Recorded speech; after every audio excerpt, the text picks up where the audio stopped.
our fourth speaker today. Before I introduce him, I would like to ask a question to everyone here. At work, do you need to talk to people all the time? Raise your hands if you do need to talk to people to get work done. Wow, I think that's everyone, including me, because for me, I cannot get anything done without human interactions at all. This person I'm introducing to you, Donald, as a Toastmaster, he's been with the community for 15 years, and he was the first one who ever represented Hong Kong onto the world stage. So in 2005, I think he was in Canada, and then in 2009, he was also in the US. So as a Toastmaster, I'm pretty sure we can learn a lot from him. Professionally, he is the R person. I will call it the relationship building and the enrichment person. So he worked in PR. He also is now an HR professional. I'm pretty sure he will be the one who is in every single position to tell us communication at work and how to make that communication effective and succeed in workplace through communications. So without further ado, Donald.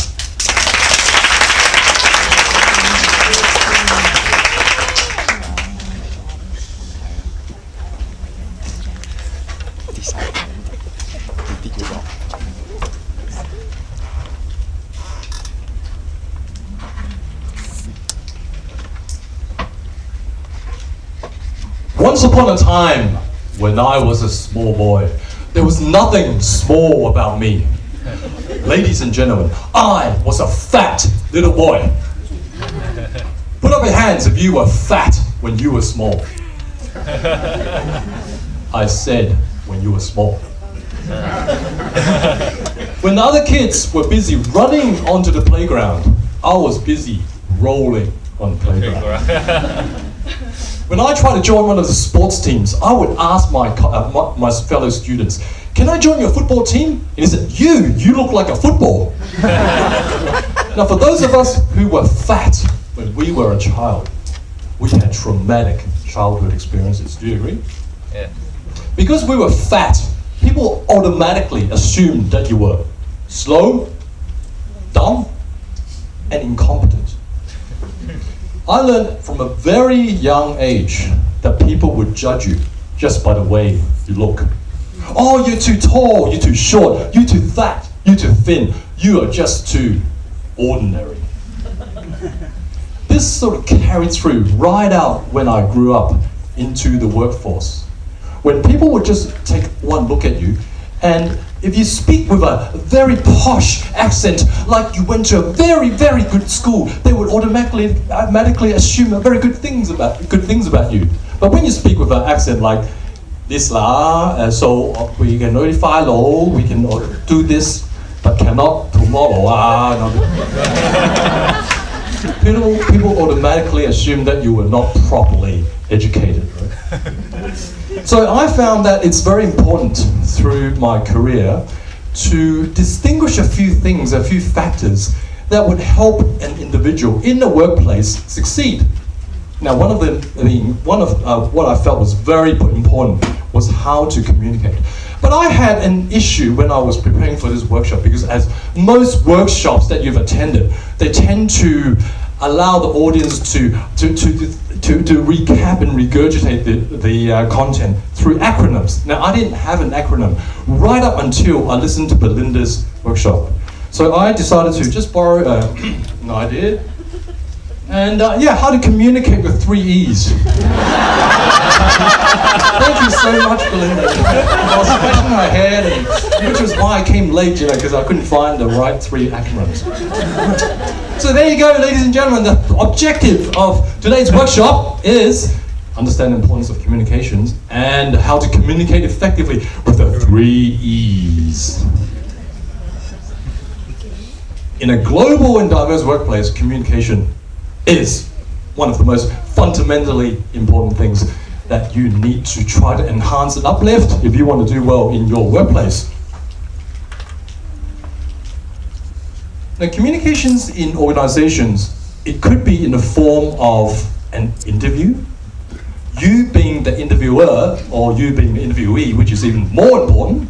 It could be just in a social chit-chat situation. You could be stuck in a lift with the CEO or the COO, or the managing director of your company. It could be in a lunchtime, you run into him, you run into the senior executives. It could be your peers. Or in a more formal situation in which you could be the MC of a company event, or you're presenting to the senior executives or your peers or the board of directors. So in order to get the message across, what's very important, apart from the message itself, is you have to be able to stand out amongst your peers, to be remembered and to be liked. To be remembered and to be liked. So my first E, thank you Belinda, was the fact that tip number 1, be explicit. Explicit. What do I mean by being explicit? The difference between explicit and its the opposite is implicit. So when you're implicit, it means that when you say something or when you're expressing something, you're leaving something to be desired. You're leaving some sort of catch. You're leaving some room for the other person who's receiving your message to interpret your meaning. That's what it means by implicit. By being explicit, that's exactly opposite.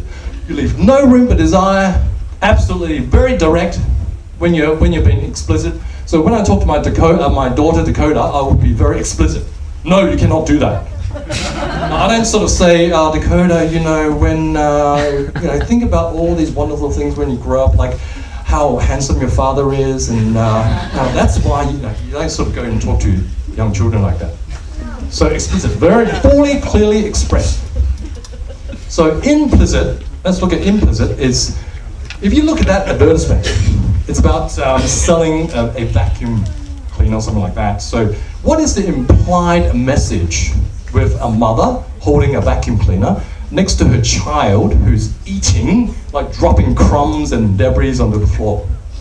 Obviously, the advertisement is advertising the usefulness of the vacuum cleaner. But why might some people be angry or feel uncomfortable? Exactly, Jim. Now you've come across obviously many times in your and a lot of ladies are very angry at Jim. So that could be, I'm not saying that would be, but it could be one of the messages that people would interpret, which is not something that you like. Being explicit, Nike, they're very good with catchphrases and slogans, as one, or just do it. All these very explicit meanings and expressions in which they use that leaves no room for design, no room for imagination as to what they're trying to tell the receiving end or the receiving party. Explicit. Now, before we actually go into the next on some examples that I'll give you on what's being explicit, is just say you're in an interview situation. Now, I've been an interviewee as well as an interviewer. As an interviewer, one of the things that I really, really dislike or feel quite disappointed with is when the other person starts rambling on and on, right? You've been there, right? Have you been an interviewer? So if I am interviewing for a job and Jeff is my interviewer, now Jeff, you asked me, what's the most common question that you could ask an interviewee? The first question that you would usually ask. Why do you need to have this job? That's a very common question, right? So if I was an interviewee and Jeff is the boss, the CEO, and I said, why? Oh, that's an excellent question, Jeff. Why do I need this job? Why did I apply, right? Well, my mother asked me that question exactly 10 years ago, and I'm glad you asked me that.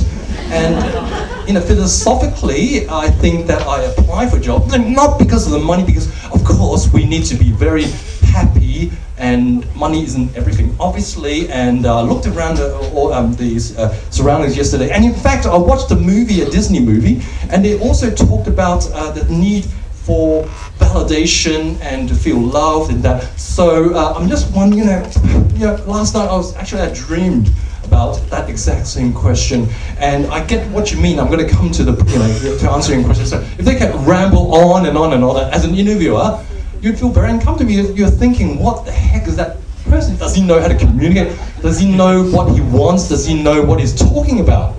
Now, as an interviewer, what they love to hear is when you ask, why do you apply for this job? Okay? Number one, I believe I'm the most qualified individual to apply for this position. Number two, the fact that I want to change and uplift and upgrade myself is because I've acquired X number of years of experience. I believe your company offers the greatest opportunity for a person to do even better in their career. Number three is the fact that it's just a fantastic organization. Toastmasters is a wonderful, is full of wonderful people. I'm the most qualified, and I believe after allowing you to hear my successes in my previous careers, I will be the person whom you hire. So get to the point, number one, number two, number three, and that's what interviewers or indeed senior managers would love to hear. So what are some of the ways in which you can be explicit? Is remember the PREP. PREP, the point, the reason, example, conclude the point. So you go into a meeting. You're not prepared. You're not prepared for the meeting because you're just attending with your boss. And somebody turns around and says, tell me why you did not achieve the target last year. The last thing the senior executives would want to hear is excuses and you about your life story, the fact that you couldn't sleep last night, you had 3 cats, your grandmother passed away, and all this kind of things, right? So the point is, we didn't achieve our just say you know the answer, obviously, because you're a subject matter expert, which is why your boss brought you into the meeting in the first place. Was point number one, we didn't achieve our target because there was a new technology which came up, which was unplanned for, and we were not able to get the new technology out in time. As a reason was because we didn't get it out on time, was because our competitors beat us to the chase. As an example was, they had the Apple iPhone X1 out before our Samsung telephone or smartphone came out. And the point is, we did not achieve our target, but we intend to beat Apple next year. So PREP, point, reason, example, point. That's how you can be very explicit when you are responding to a particular question. Oh, okay. Right. Thank you. I'll probably use the lapel. Now the second methodology or approach in which you can be, or when you're asked a particular question in a meeting or when you're presenting in front of senior executives, is the point. So you present the point, the past, the present, the future. The point is, for example, if you're given the same question as to your senior executives asking you, why did you not achieve your target last year? You should say, we didn't achieve our target because our competitors beat us to the chase, beat us to the market. And this happened in the past before when we tried to launch the Samsung Galaxy 5 and Apple launched the Apple iPhone 7. They beat us to the chase, they beat us to the market. And presently, we're actually designing a Samsung Galaxy number 20. And we believe that with extra efforts and extra investment put into the new technology, we are going to beat the next product that Apple comes up with when they launch the iPhone 11. So the future is, rest assured, Mr. Boss, is that we in the technology team are going to do our very best to ensure that our next product will be launched into the market ahead of Apple, so that we can derive the first share of the market on a new smartphone, XXX. So there you go. So point, past, present, and future, and point again. Thirdly is, or some of the other methodologies and approaches which I found to be very useful, was that you identify what the problem is at the onset, and then you talk about what caused the problem and the remedy. With most senior executives in the workplace, or even your peers, what they do not like to hear are excuses. So once you identify what the problem is, say, for example, it could be the microphone. So the problem with the handheld microphone was the fact that it bobs up and down and causes distractions. It distracts the audience from listening to your presentation. And what caused it was the idiot holding it, and he was sort of jumping up and down, and in holding it properly, should have held it at least 3 inches from his mouth. And the remedy is that we use a lapel mic. Others is before the event, the event itself, what happened before the event itself, and the results. Or it could be personal, it could be others, it could be everyone. What I mean by personal, others, everyone is just say you had to inform your boss that you were being sexually harassed. Obviously, when you report to your boss that you're being sexually harassed, you're talking about yourself. So just say, PH is my boss. PH, I've come to tell you something very serious. I'm being sexually harassed by my boss, Jeff. I believe it's an individual case because he keeps asking me out for drinks and asking me, under the disguise of having me join a Toastmaster workshop to talk about communications at work. He keeps asking me out to the movies, he keeps asking me out to dinners and lunches, and I feel very harassed.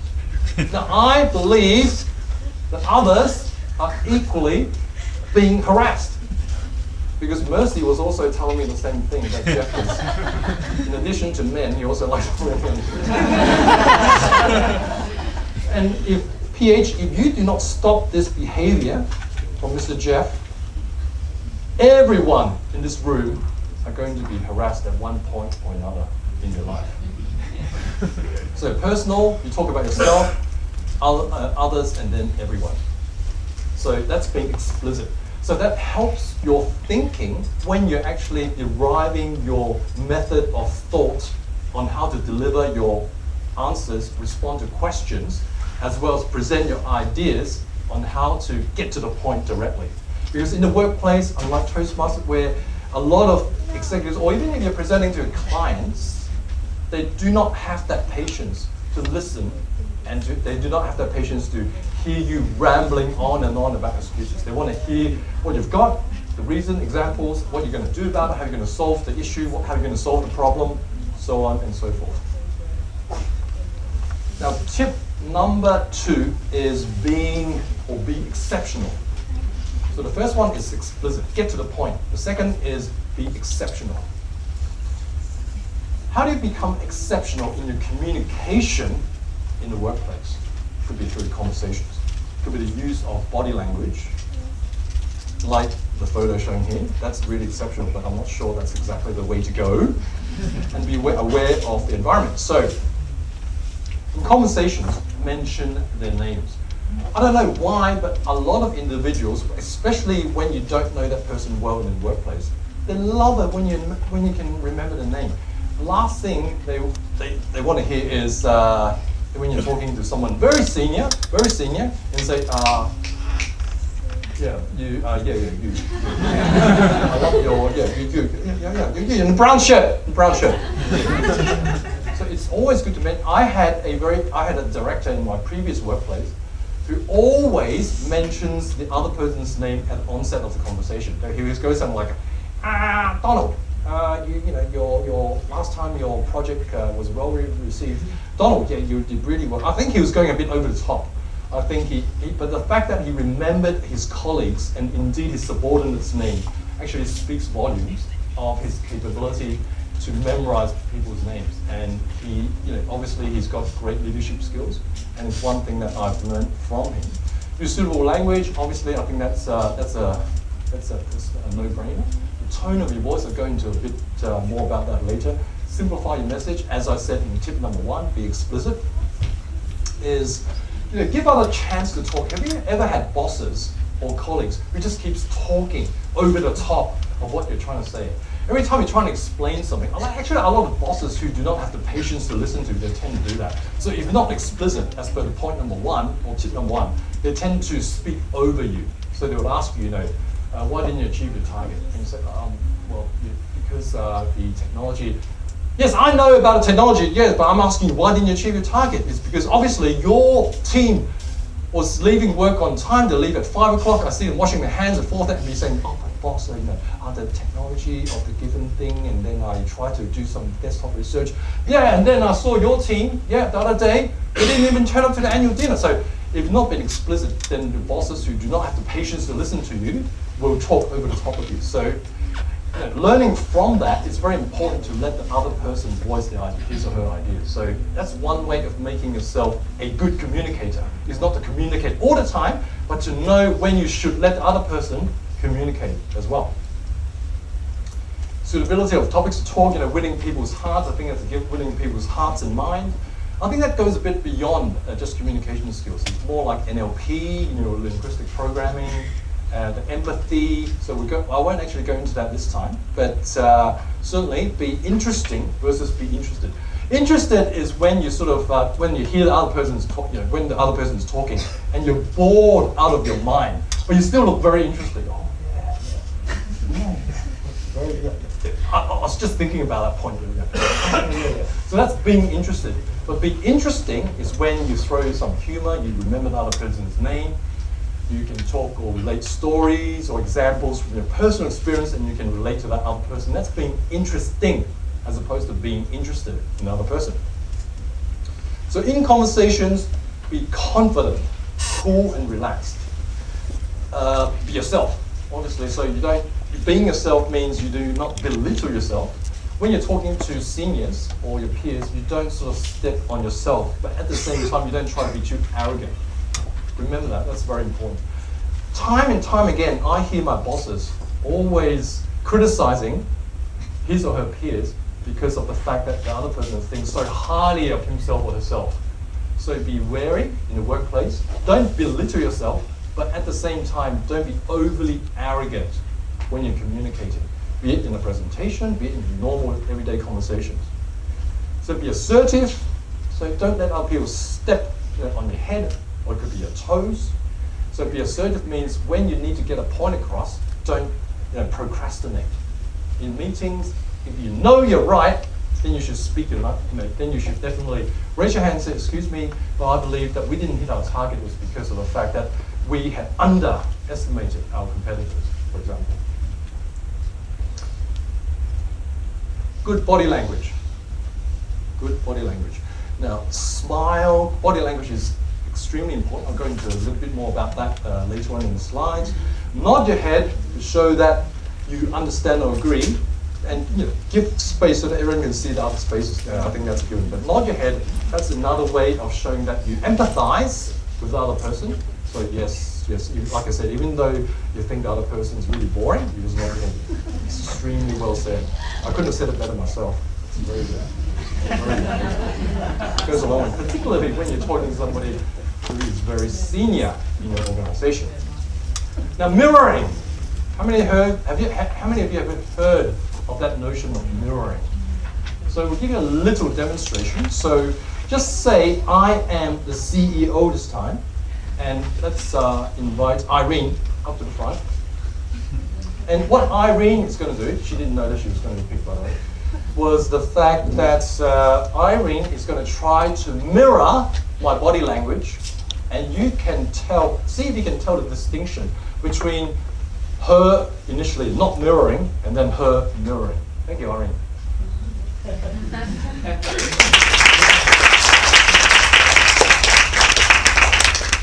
I'll send you a bill later on. Okay, the first version is when she does not mirror me. Okay, doesn't mirror me. So we're just talking there. So, Ms. Chan, I see that you have not been doing very well the past month. Our sales and volumes are down, and I believe that you've been laxing. You're not managing your team better. I believe that in order to succeed in this organization, you have to set a great example to your subordinates. So, Ms. Chan, I don't know what you've got to say for yourself, but I believe you have a lot of room for Okay, now being a third party, being an observer, that's version number 1. Now, this time, Irene is going to try to mimic and exactly mirror my body language, and you try to notice the difference. Now, Ms. Chan, I believe that you didn't really sort of reach your sales target. I believe it could be, potentially, you're not managing your staff properly. And the fact that in this day and age, we need to set very good examples for our subordinates. So I think we need to have a chat with the subordinates, and we set a good example. Okay, that's very good. And the fact that we need to really, you notice the difference, right? The distinction between somebody who's mirroring. You may not do it consciously. Sometimes you just do it subconsciously. When the person leans forward in their chair, you also lean forward. When the person leans back, when the person folds their arm, you fold their arms. When the person is nodding, so it goes a long way. It goes a long way. I think these are some of the psychological considerations that you must also take into consideration. Avoid from yawning, obviously. So when your boss is talking to you, the last thing they want to say, yawning. So that sets a very, very bad signal. Scratching your head, it looks like you don't understand what he or she's talking about. Drilling your nose, and we have to do it. My daughter doesn't let me do that. Digging your ears, like what?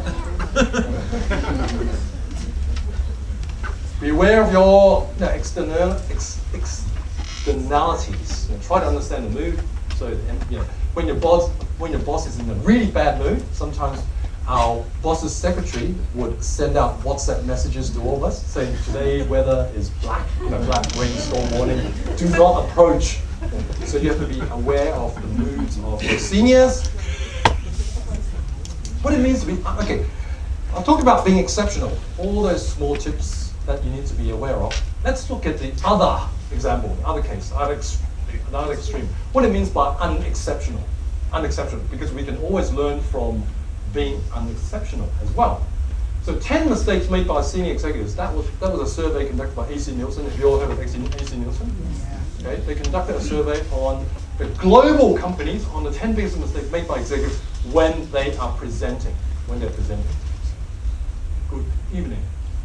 How are you? My name is Donald, and I'm going to talk about how to uplift your presentations. I hope you have enjoyable sessions.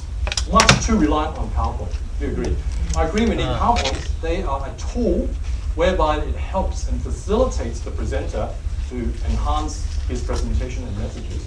But don't be too reliant on PowerPoint. You like colors. Special effects. Too many bullet points, as some of you may have seen in past presentations. Graphs which nobody can see in this room. The font size is too small, too many colors, and way too many slides. Okay. Too reliant on PowerPoint once again. Mumble and flat.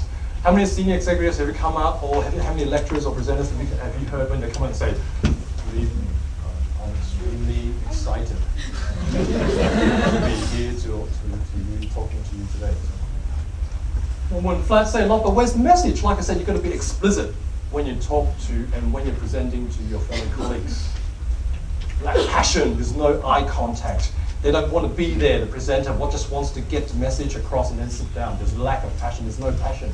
Hiding behind equipment, the furniture. In fact, the only time you should be hiding behind your furniture is when you dress like that. Number 6 is misuse of pointers. Like, God, how many people, how many presenters have you seen do that? And I think we can do better next year in the sales area. Very distracting. Failing to work the room.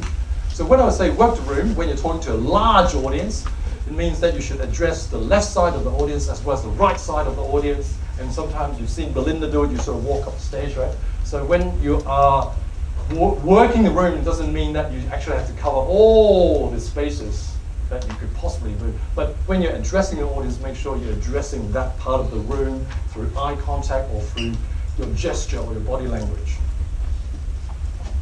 Ending with question and answers. Now, what is wrong with ending on question and answers? Anyone? You don't end your message. Yes, exactly, correct. No phone control as well. So you gave a wonderful presentation for 30 minutes, and then you start the Q&A, and then you start the Q&A, and there's some questions and very controversial in which you cannot respond to, and you say, I don't have the answers for you, and then another person answers another question, and say, you're right, you're right, good question, yeah. And then you sit down. Yeah. So that sort of downplays, or that actually discredits the speaker over the brilliant presentation that he or she gave for the previous 30 minutes. So don't end on question and answers. You can have question and answers, but afterwards have a conclusion. Have a conclusion, and then you go and sit back down, so that you regain control of the stage and the timing once again. Failing to adequately prepare, I think that's also a given. So if you do not prepare, then the chances of you succeeding are going to be that much less. Failing to recognize that speaking is an acquired skill, definitely. I think most of us here are very young. Some of us are very young to the Toastmasters organization. I'm sure, as you've witnessed, a lot of people growing within Toastmasters and have improved substantially. And what I mean by that is that speaking, whilst you think that people like Obama speaks like that because they're born to speak like that, but I can tell you the number of hours that he spent with a speech coach was substantial. So we can all learn to speak better. Maybe we cannot all speak like Obama, but certainly we can all improve beyond what we would otherwise comprehend our capabilities to do. So 10 biggest mistakes made by senior executives. In terms of the content, the voice, and also the body language, how many percentage in terms of the effectiveness of your presentation would you say goes to content, in terms of the effectiveness of your presentation? Any guesses? She's a smart audience. I hate presenting in front of Toastmasters. I hate presenting this slide in front of Toastmasters because they always get the right answer. Very close. And usually in my workplace or otherwise, they'll say, 55 goes to content, or 60 or something like that. Yes, 10% content. I'm not saying that content is not important, but content without good vocals, without good body language, it does not actually allow the speaker to get the message across effectively. So content is important, but at the same time you have to be aware that you need to improve your speaking skills in the area of your voice as well as your body language and your gestures. Being exceptional, the speaker is the star, not the PowerPoint. The speaker is the star, not the PowerPoint. The PowerPoint allows you and uplifts the speaker to be a rock star, to be a star, but not the PowerPoint alone. You do not want people to remember your PowerPoint, but they can't remember the speaker. Secondly is your voice. Now, television, I think TVB news or news anchors, they're trained to use the voices. So if this was the MTR line, if this was, Kennedy Town, that's Taiwan, what the news anchors are trained to do is they would inflect, they would use voice inflection. So they would go drop their voices, and then they would raise the voices, and they would speed up. So just say it's MTR train, or they would make it increase the volume. So the volume, the pitch, the rate, and also the pause. And that's what news anchors and certainly a lot of good presenters are taught to do. To use the voice in a way that it would attract the audience to keep listening to them, to captivate the audience. And gesturing. When I say gesturing, it means that you don't just stand here with your hands by your side. You gesture, but make it look natural. You don't have to go like this. Yes, well, isn't it wonderful to be here today, okay? That's over gesturing. Make it look a natural part of your presentation, but when you're gesturing, it's just like you're talking amongst friends. When you're talking to your friends in a pub, in an office, when you're really excited, you tend to use your hands a little bit more, you talk a bit faster, you raise your voice a little bit more when you're excited, and knowing your audience. Are you speaking to a group of senior executives? Are they from an accounting background? Are they from a technical background? Are they a group of students that you're presenting in front of? So all these factors you need to consider whilst you're planning for your presentation at work to make your presentation that much more effective. Tip number 3 is exposure. Now Belinda talked about exposure as well. and that's taking part in speech competitions. If you're a Toastmaster in the work setting, try to volunteer to be the next MC. I know for many of you that's a crazy idea. To be honest, I hate being an MC as well. So. But MC allows people to see you, gives you great exposure in front of senior management particularly, and obviously you've got to try and prepare yourself quite a fair bit before the event itself. But giving yourself that exposure goes a long way to let people see you and recognize you and to like you. So, as I said, how many of you are not Toastmasters? No. Not many. I think most of you are Toastmasters, which is wonderful. So, sign up, do your speeches, do your workshops, take part in contests, join the next convention. So, the recap is the 3 E's are be explicit. Get to the point. Don't ramble on and on and on and on. Point number 1, number 2, number 3, number 3. Use the PREP, past, present, future, or the cause and effect, the personal, others, everyone. All these kind of approaches to help yourself get your ideas together before you open your mouth and to bring that message out to the audience. Be exceptional, understand what the mistakes or the most common mistakes most people tend to use is, as I shared earlier, the 10 points, and go around it, work around it so that you do not behave in those, with those 10 characteristics that I've shared with you. And exposure is gaining exposure in as many facets of your workplace presentation as you can. MC, giving the next meeting presentation on your work, or presenting in front of your peers, or just being the event MC. So, ladies and gentlemen, the purpose of presenting or communicating in your workplace, if you want to do well, is first of all, be remembered. If your bosses can remember you, then you go that much further in getting promoted. If the interviewers can remember you and like you, you have that much more chances of getting or gaining that next job. And most important of all, if you're taking part in Toastmasters or in speech contests, if the judges love you or if the audience love you, at least you stand that much more chances of winning that contest and less chances of people falling asleep. Thank you.